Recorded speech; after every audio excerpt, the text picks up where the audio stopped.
Um, and bonjour. Welcome to another episode, installment, um, edition of Radical History. Tonight, I'm going to be talking about one of my very favorite historical events, historical occurrences, I suppose, which is the Beast of Gévaudan, which was a series of attacks that were carried out by some manner of mysterious beast in the south of France between 1764 and 1767. And of course, it is spooky season, so all the more reason to talk about horrifying and dramatic animal attacks. But also, this is one of my very favorite time periods as a historian because the what is sometimes called the long 18th century is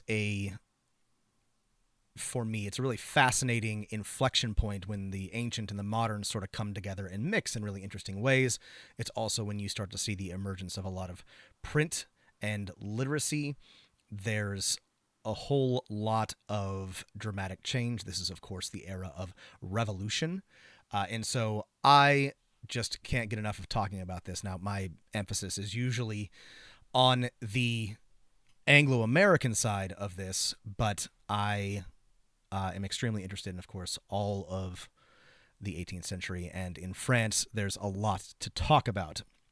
You will see that I have chosen as the initial image for this talk a still from, or a promotional image from the extremely excellent 2001 French martial arts action film Brotherhood of the Wolf, which you should watch if you have a chance. It stars, among other people, Mark Dacascos and Monica Bellucci. And it's honestly, it's kind of a dumb movie, but it's a lot of fun, and it covers this event and has some what I think are very interesting. It depicts a very interesting idea of what happened. So I'm a huge fan of it. Check it out. It's goofy. But without further ado, I am going to jump into this, and I'm going to talk about the Beast of Gévaudan. Suppose I should give a little disclaimer, which is I like to say French words, and I'm going to try to say them, but I may not say them very well. Also, there's quite a bit of violence in this particular talk, so if descriptions of mutilation, murder, animal attacks, that sort of thing are going to bother you, you should probably skip this one, and that's okay. So, here we go. So, at this time, in 1763, the French Empire is in a bit of a national slump. It has just come off of the 7 Years' War, which is known in the Americas as, or the American theater of which is known as the French and Indian War. And it would take much too long to go over everything that happens in the 7 Years' War, but suffice it to say, the French lose. They get their asses handed to them by Prussia and Britain and a whole coalition of nations, and they lose substantial territory in Europe and the Americas. They get their asses kicked by Daniel Day-Lewis and his friends, and they essentially cease to be a major player in North America and lose really take a dive on the European stage. This is kind of a consequence of what is often known as a diplomatic revolution, or a shift in diplomatic priorities. Various European nations overturned alliances or agreements that they'd had for sometimes centuries, and the balance of power began to shift pretty radically in Europe. This led to, of course, the 7 Years' War. Previously, it had something to do with the War of the Grand Alliance, and it would play a big part in the Napoleonic Wars. Essentially, you start to see what can be described as world wars occurring more often. As a consequence, for France especially, they lose territory and they lose national prestige, which is something that is increasingly important as mass media and especially nationalism come to be relevant and important to the ruling of, well, what will become nations.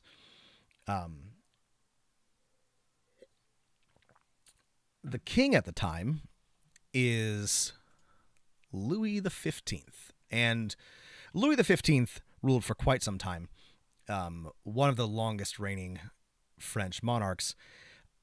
He, however, was not Louis XIV. He was no Sun King, and though he did oversee some growth and some success for France, by the later years of his reign, France is definitely waning in power and influence compared to especially Britain, but also Prussia and even Austria in this time period.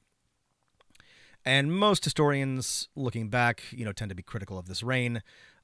There's a calcification. This is the waning days of the Ancien Regime, and of course, the France that Louis XV will leave to his grandson Louis XVI is the France that will carry out the revolution.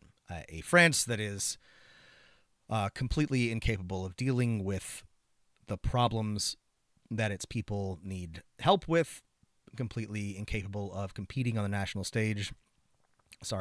stage, and really just a waning power as these things go.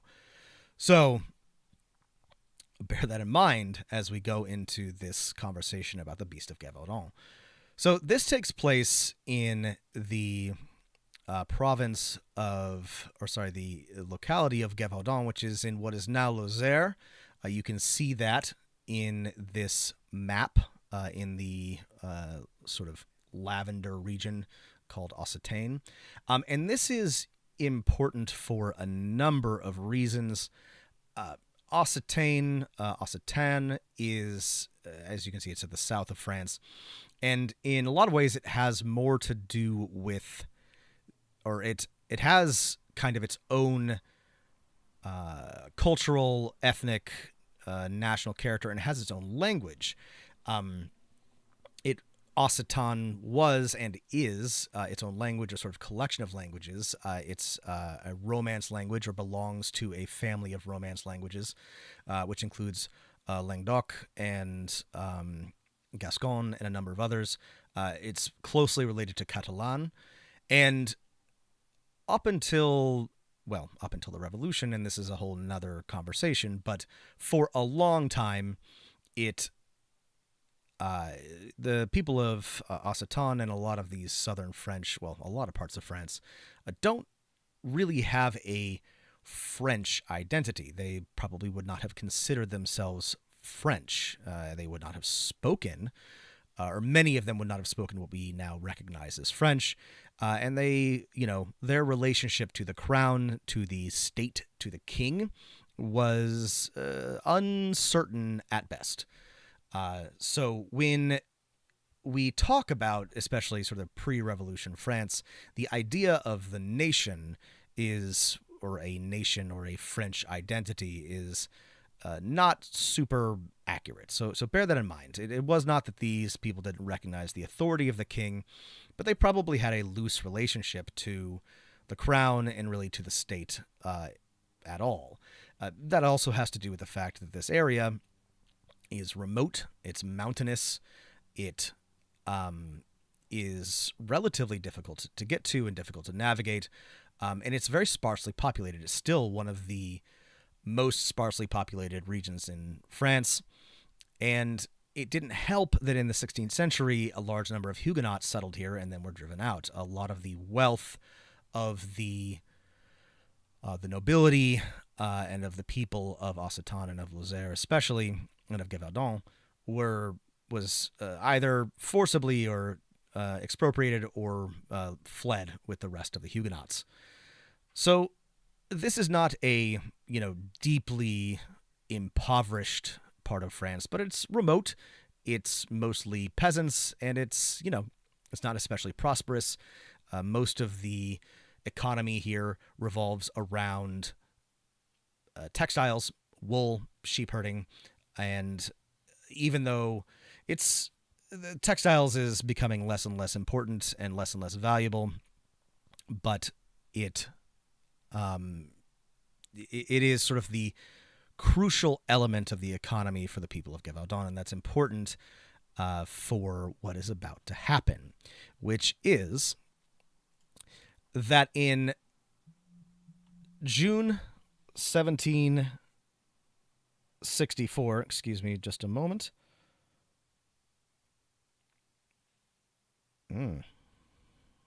Sorry. In June of 1764, June 30th of 1764, a 14-year-old shepherdess, Jean Boulet, who was tending a flock of sheep, was attacked by a creature, some manner of beast, and killed while she was, again, tending this flock of sheep. She was not actually the creature's first victim. 2 months prior, a young woman tending cattle was attacked by a creature like a wolf, yet not a wolf, according to her, but escaped because her herd defended her. The bulls charged the beast and scared it off. Throughout this period, and this is going to be relevant later, the wolf does not seem, or the beast, as it were, does not seem to be concerned with humans, or not terribly afraid of them, but is somewhat wary around cattle.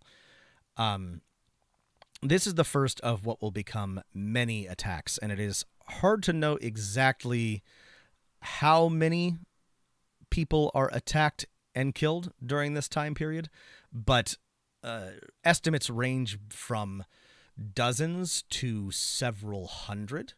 And in this first period, the 1764, when these attacks just beginning, it is dozens, and attacks continue, and terror sort of comes to grip the people of Gévaudan.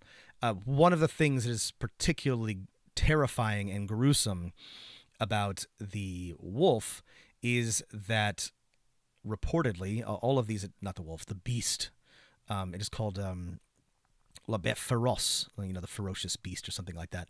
The beast is that it tends to target the victim's head and neck, and many of the victims were found partially or fully decapitated. So, ordinarily, this might have passed without notice, or it might not have caught on the way that it did, but there were a number of things that made this attack, these series of attacks, sort of grip the French imagination, and a lot of it has to do with sort of the, I guess, tightening of bonds and the enclosure of just both physical and mental spaces, but it also has to do with the media, or the growing media and the growing network of communication that is available in the early modern period. It's also occurring at a time when there's a lot of anxiety about the Enlightenment and about witchcraft and about changing ideas of modernity and what the world means, what is there and what is not there, what is true and what is not. And I guess what I'm getting at here, what I'm trying to say, is that this makes people a little crazy. The Bishop of Mende, a town nearby, gives a barn burner of a speech in which he says, "A ferocious beast, unknown in our latitudes, appears all of a sudden as if miraculously, without anyone knowing from whence it came. It is because you have offended God." And this is a pretty common sentiment, not just among bishops, but among everyone, that there is something unholy, there's something evil, there's something satanic about the beast. Werewolves in folklore are often associated with both witchcraft and Satan and demons. And so there is very quickly, both among the peasantry, but also among the otherwise rational folk of the more urban cosmopole, a concern about the, terrifying nature of this beast. And one of the sort of vehicles for this terror is our newspapers, especially the Courrier d'Avignon, which was created by François Morenas, which sort of pioneered a new type of reporting, which was called faits divers. These were stories of everyday incidents in small villages. They're a lot like true crime, basically. Honestly, this sort of thing would not be at all remarkable to you and I, who spend a lot of time exposed to modern media, where sensational stories about horrific murders are just sort of our bread and butter. You turn on any local news channel or go to any major news website and you will read sensational stories about this attack or whatever. But at the time, this was a relatively new invention, and the people fucking ate it up. People loved this shit. And when I say people, I don't just mean, obviously, actually, the peasants didn't care at all because many of them were illiterate, but the growing bourgeoisie of the towns and cities, especially Avignon, but all the way out to Paris and beyond, were absolutely riveted by these sort of, again, true crime tales of grisly murders by a bête féroce. And this spread not just to France, but beyond. Frederick of Prussia followed this story from Brandenburg. It was something that Voltaire was particularly interested in. It was a sensational story all over Europe. People were following this with fascination and horror, and titillation, perhaps. Now, here's an example of the kind of reporting that you could expect to hear about the bête féroce. A ferocious beast of unknown type coming from who knows where attacks the human species, killing individuals, drinking their blood, feasting on their flesh, and multiplying its carnage from day to day. Hunters who are in pursuit have never been able to stop it because it is more agile than they, nor lure it into traps because it surpasses them in cunning, nor engage it in combat when it presents itself to them because its terrifying appearance weakens their courage, disturbs their vision, sets their hands shaking, and neutralizes their skill. To just give an idea of the sort of dispassionate reporting that you might expect to hear about the bête féroce.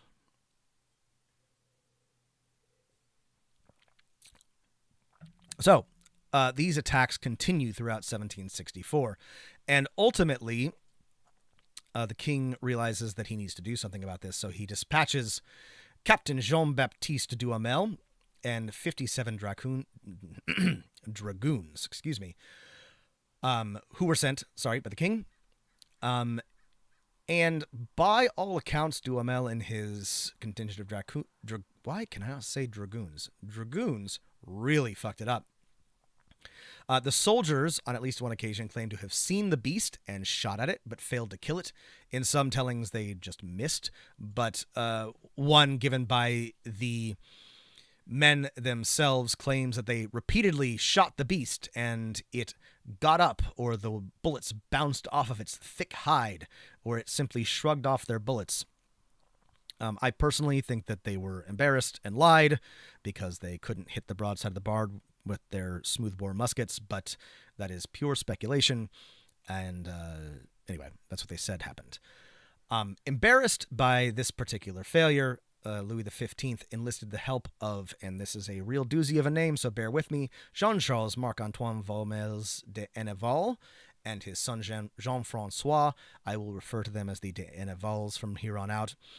They were renowned wolf hunters who brought with them several bloodhounds trained in hunting wolves. The D'Ennevals had made their sort of fortune and their names hunting wolves in Normandy, where they had reportedly destroyed up to 1,200 wolves. Throughout 1765, when they arrived to replace Duhamel, these men killed dozens of wolves.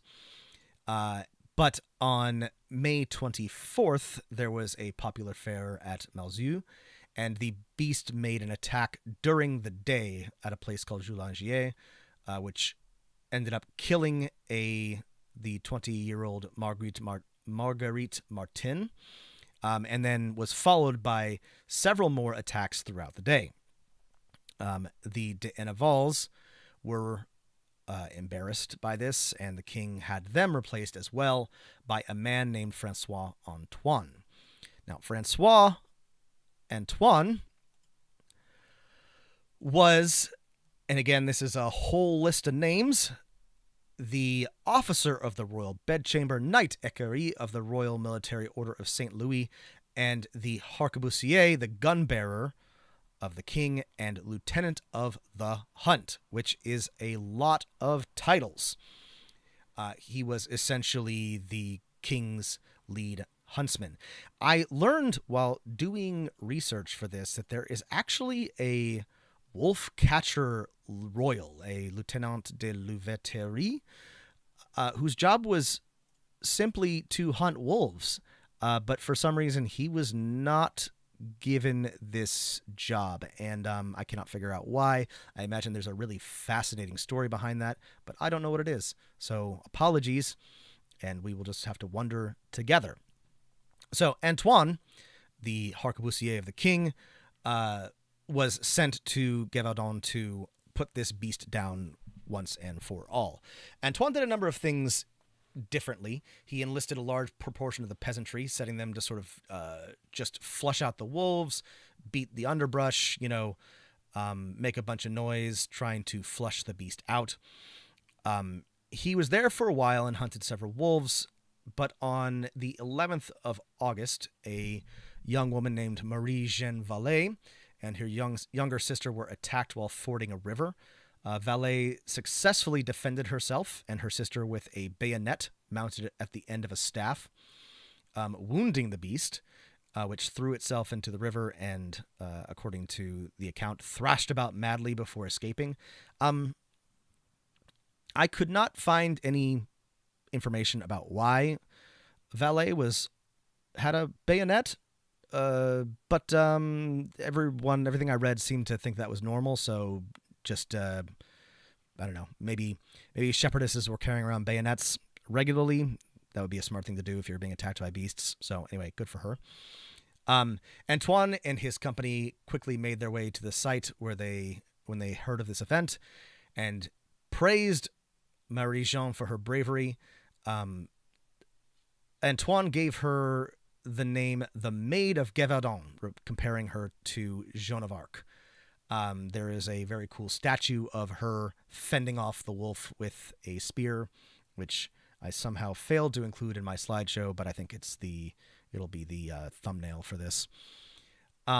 Unfortunately, as exciting as that was, it appears that the beast survived because attacks began again in early September, resulting in 4 injuries and 2 additional deaths.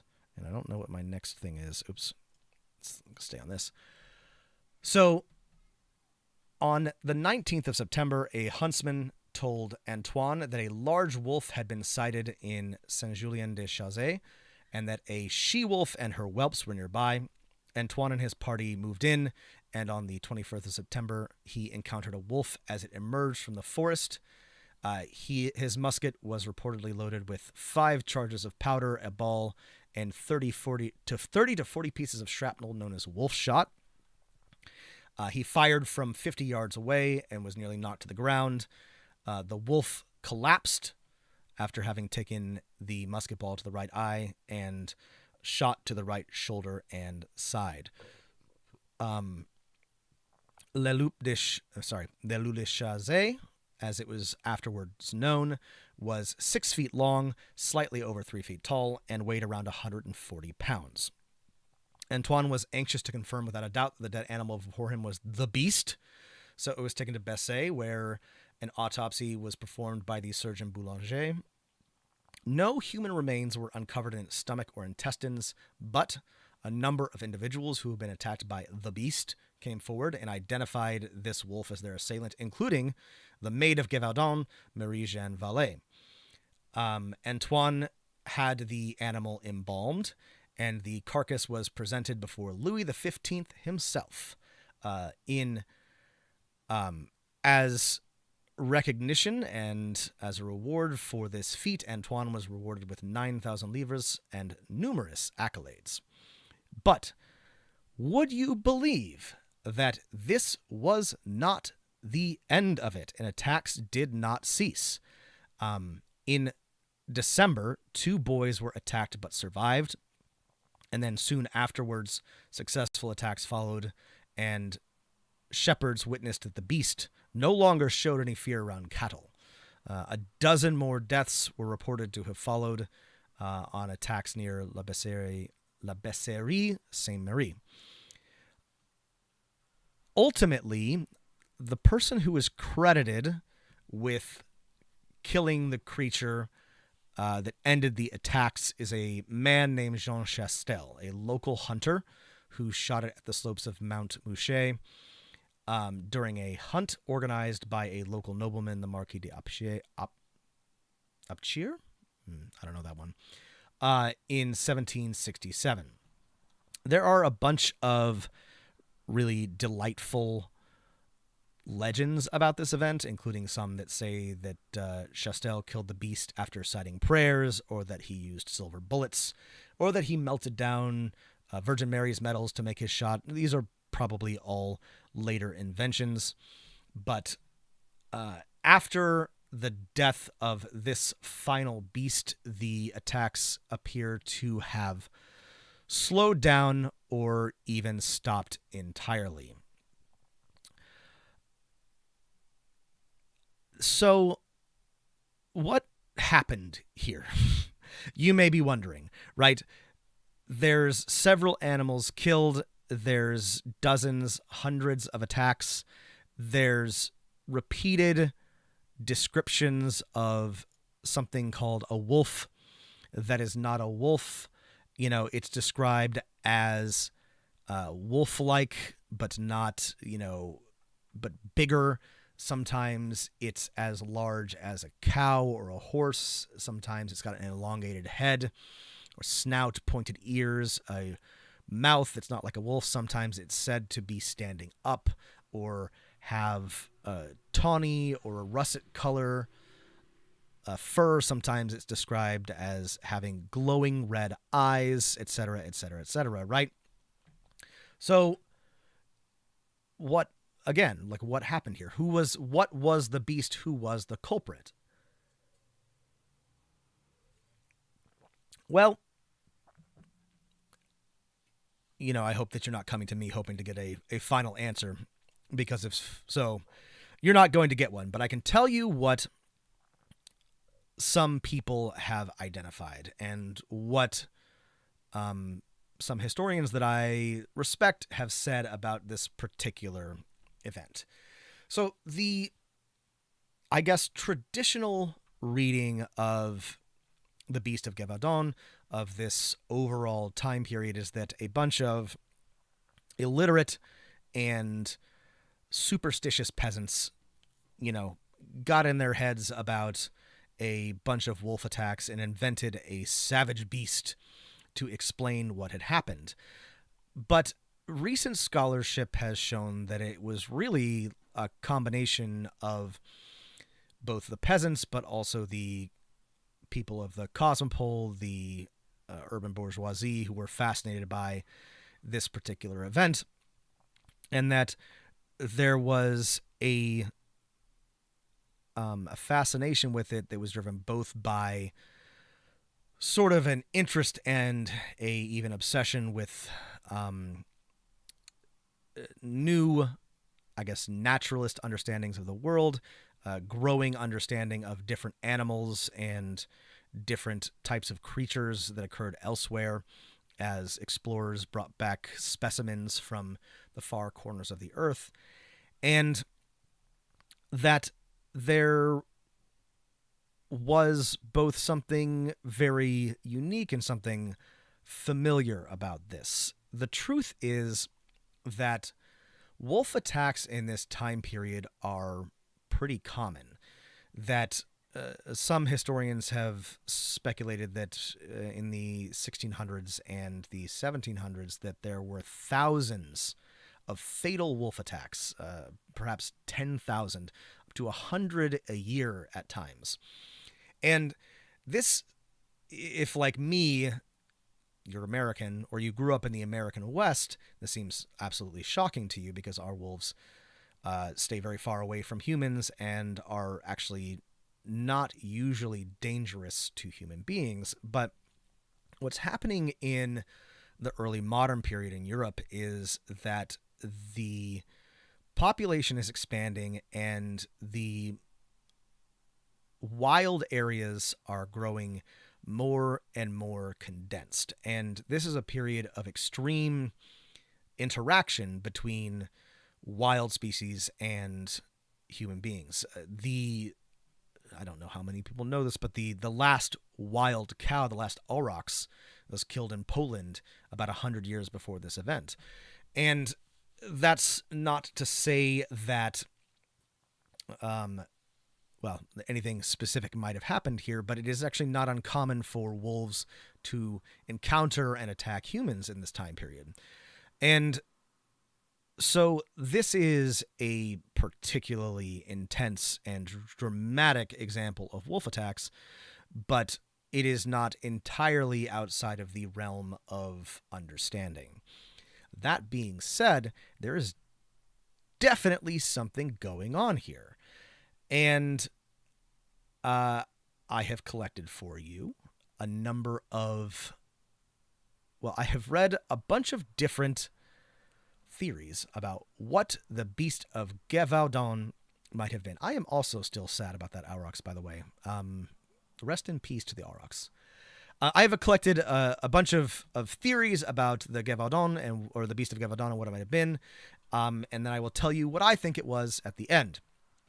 So, starting from least likely going to most likely, of course, it might have been a loup-garou, a werewolf, of course.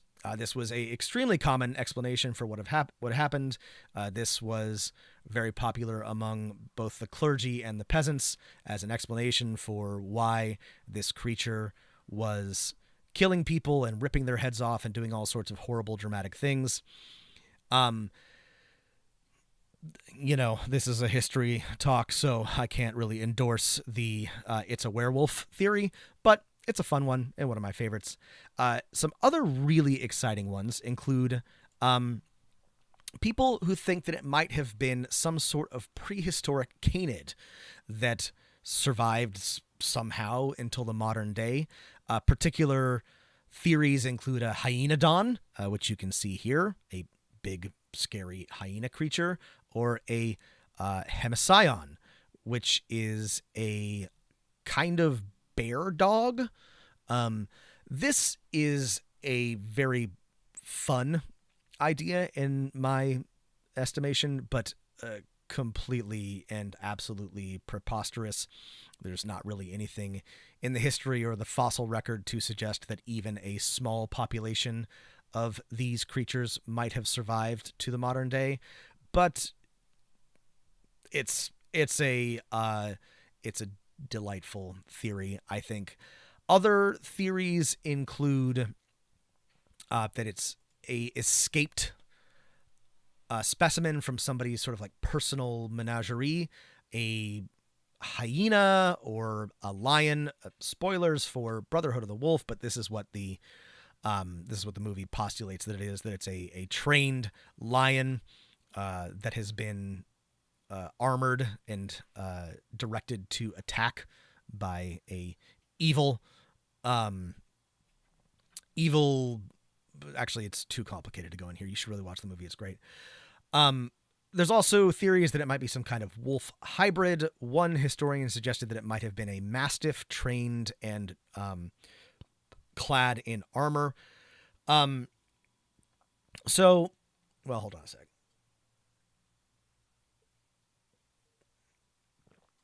I'm not any more qualified than anybody else to speculate on this, and a lot of people smarter and more educated than I have made very, very good educated guesses. But you're watching my stream, so I'm going to tell you what I think anyway. So I have a couple of theories. So the very boring, obvious one is that this was not one animal, but it was a series of attacks by a pack of wolves or several packs of wolves that were growing sort of that were just put into contact with human beings and were under stress, environmental and social, and responded by attacking people. That's unsatisfying and doesn't seem to explain everything that happened, especially the predilection for attacking heads and necks and decapitating people. And so there's a part of me, and I'm not the first person to suggest this, but I wonder, and I suspect that maybe there is a human element involved here, that other people have suggested a serial killer is involved in this, but there are so many eyewitnesses that see a beast of some sort, a bête féroce. And so I wonder if indeed it is some sort of combination of a trained animal or a person working in concert with wolves, or some sort of trained wolf dog thing, and that, or God, even something more gruesome, somebody's going in after these wolves and chopping off heads or something like that. But I have to believe that, given the scale and given the types of attacks, that there is some sort of human element involved here, because every time something really horrible happens in history, you can be pretty sure that mankind has something to do with it.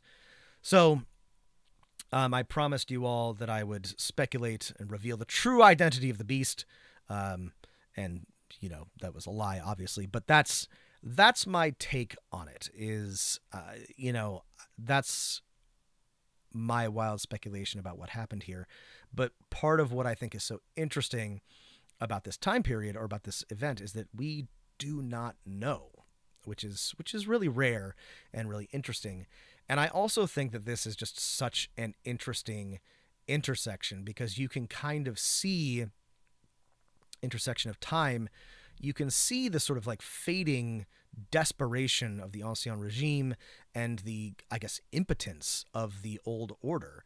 There was a great need for some sort of national victory at this point in time, on the heels of the defeat in the 7 Years' War. And so Duhamel and Antoine and all of these aging soldiers go, and they're trying to kill this great beast so they can get a victory, so they can bring something home to the king and restore the national honor. And then, embarrassingly, they fail again and again and again. And it's, kind of a very on the nose, I guess, metaphor for what's happening in France, and a foreshadowing of the revolution to come. And it's also, again, a very unsubtle metaphor for the, the disappearing of wild spaces and the, expansion of civilization to encompass all within its borders. The enclosure of the commons, the creation of national boundaries, the elimination of the mysterious and the superstitious, right? The subjugation of witchcraft and magic and folk knowledge to rationality and science. I think it's just like a very, very interesting. I think it's a great stand-in for a lot of what's happening in this time period, and that's why it's so fascinating. So that, my friends, mon amis, is The Beast of Gévaudan.